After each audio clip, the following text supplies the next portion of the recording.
নমস্কার দর্শক। হিজবুল্লাহ প্রায় 250টি রকেট দ্বারা ভয়ঙ্কর হামলা চালালো ইসরায়েলে।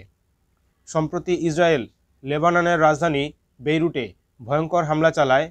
তারই প্রতিক্রিয়া হিসেবে হিজবুল্লাহর এই হামলা। ইসরায়েলের এয়ার ডিফেন্স কিছু রকেট আটকাতে পারলেও অন্য রকেট দ্বারা ব্যাপক ক্ষতি হয় ইসরায়েলে। দর্শক দেখুন, ইসরায়েলের ফরেন মিনিস্ট্রি দ্বারা সেই হামলার ভিডিও পোস্ট করা হয়েছে এক্সে। ইসরায়েল ও হিজবুল্লাহর এই লড়াইয়ে অক্টোবর 2023 থেকে লেবাননে কমপক্ষে 3754 জন নিহত হয়েছে।